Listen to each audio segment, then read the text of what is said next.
Now, let us understand another important concept, that is how the method calls each other.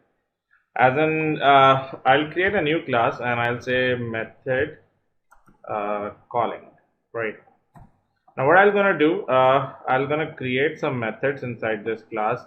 Let's say a method called public void go, right? I'll have three methods over here, and I'll just write print something inside the method, right?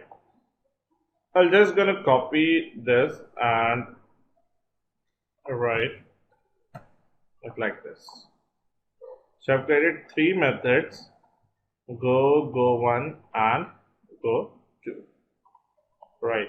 Now, if I want to call these methods, I actually need to create an object of a class, right? This we have already seen. So I'll say method calling m equal to new method calling, and I can say m dot go, m dot go1, and m dot go2. So it means whenever I need to call this method, I actually need to create an object of this method. All right. Now, what I'm doing, I'm actually calling these methods inside a main method. Although the methods are inside same class, right? But I actually need to create an object of this class in order to call these methods. Now, what if I call this go1 method inside over here, inside the go method directly?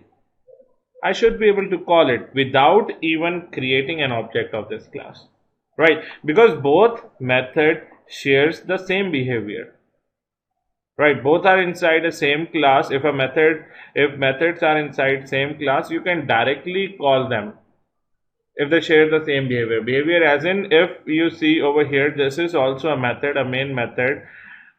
We have static over here. That is the reason I cannot call a method directly over here. I cannot just write go over here. It will not gonna work. It will actually ask me to create an object of this class. You cannot make a static reference to a non-static method. See, right? So the method has to be a non-static method if we need to call that method directly without creating an object of this class. That is the reason I'm able to call this method over here, or even you can call this go2 method inside the go1 method. It will not gonna throw any error. You need not to create an object of this class. So if you just call the method go now, and if you just run it, it will gonna print everything, right? Because whenever you're calling go, it is printing this and anything that is written inside go1. Whenever you're calling go1, it is actually printing this, and anything that is written inside this go2 will be executed, right? So what happens? You call the go method, and go method actually printed this and called this method, and whatever that is written inside this has actually been executed, right? Another thing to note over here is that a static component a static component can never give a call to a non-static component directly,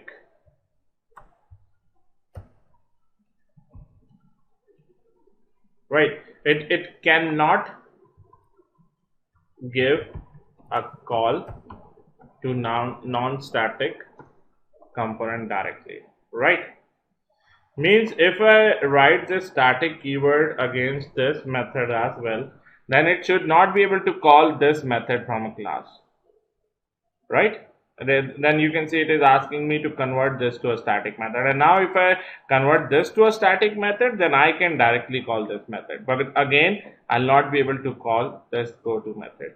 So the behaviors of the method should remain same if a method is calling a different method directly, right? Now same way, if I create another method over here that should be a static method, I can say public static void go 3, right? If I create this method and I'll just write uh, inside go 3 method, right? And if I just don't create an object of this class over here, I can still directly call this go3 method like this. And if I run this, it will actually gonna print inside go3. Right.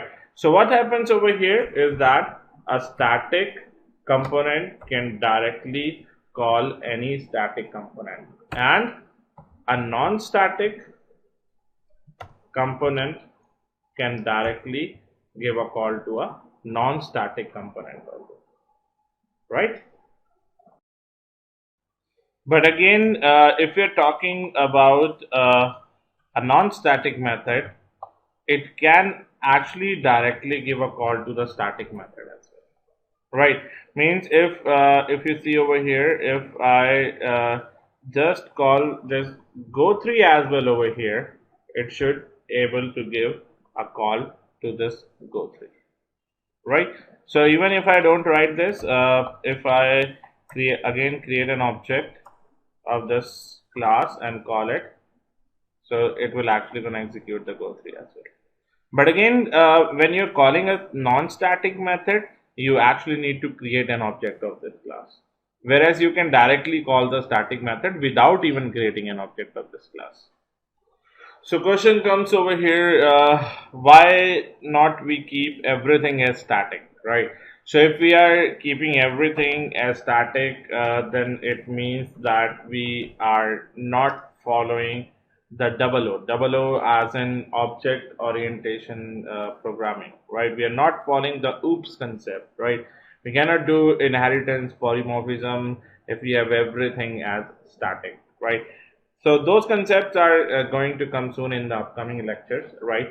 For the time being, we just need to understand that static thing allows all the static components, right? Non-static allows static as well as non-static. It can call static as well as non-static as well. And the other thing, that non-static components cannot be called without making an object of this class, right?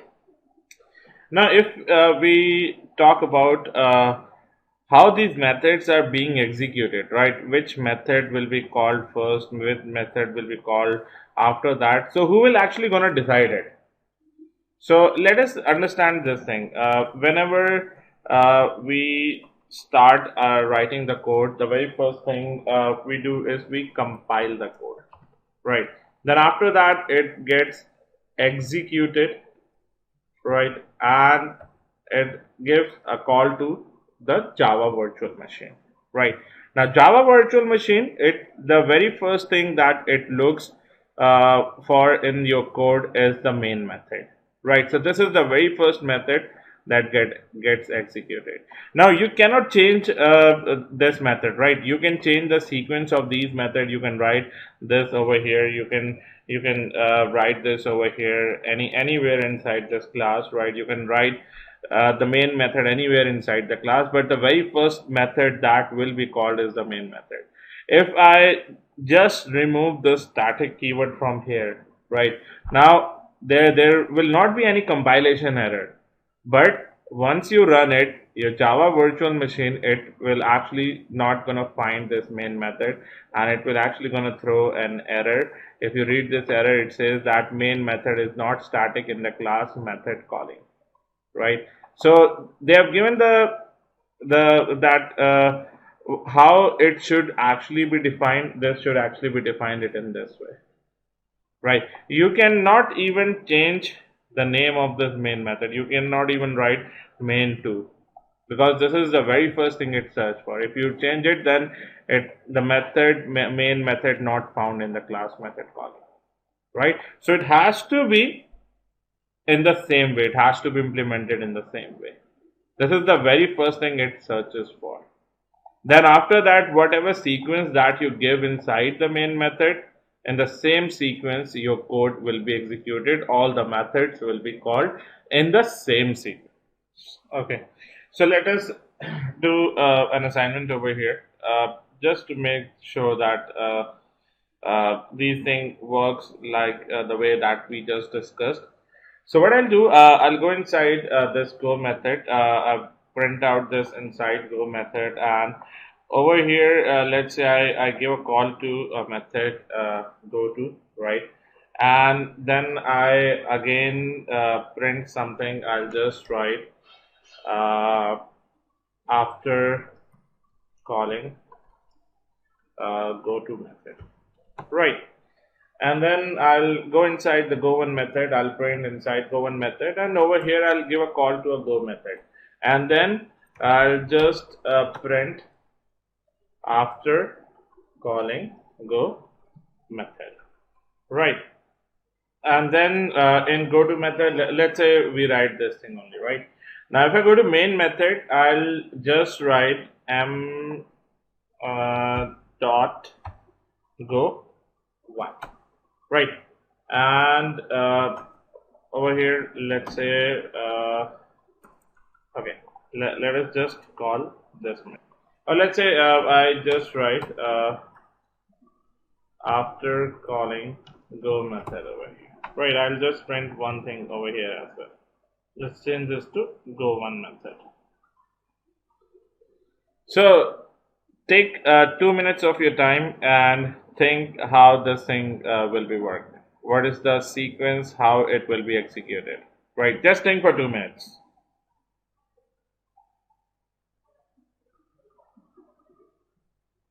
All right, so let us see how this will be printed, right? The very first thing, it will create an object of this class, and it will give a call to like uh, the go one method, right? Now JVM actually looks for the main method. So the very first thing, when it finds the main method, that is the only reason the main method is static, right?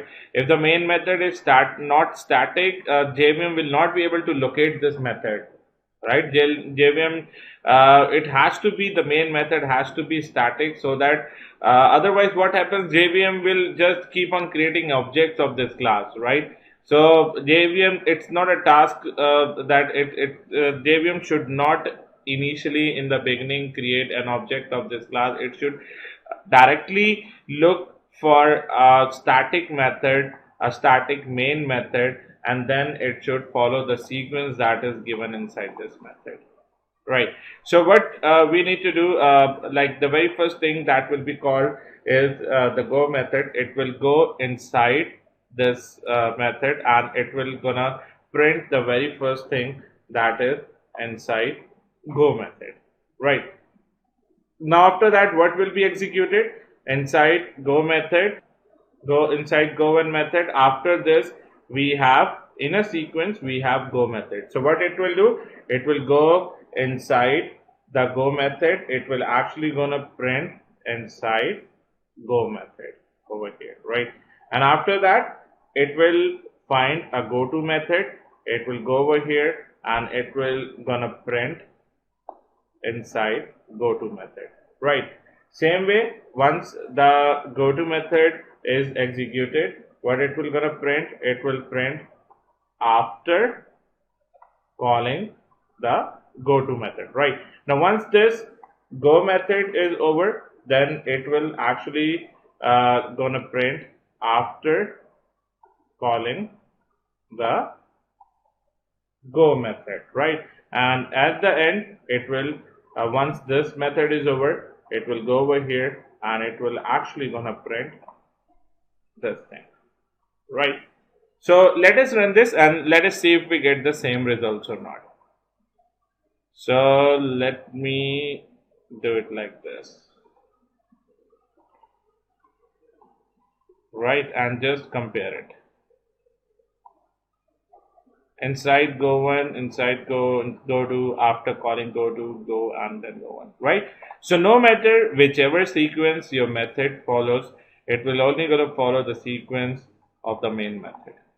All right. All right. So we have only this much inside the method calling method lecture, right?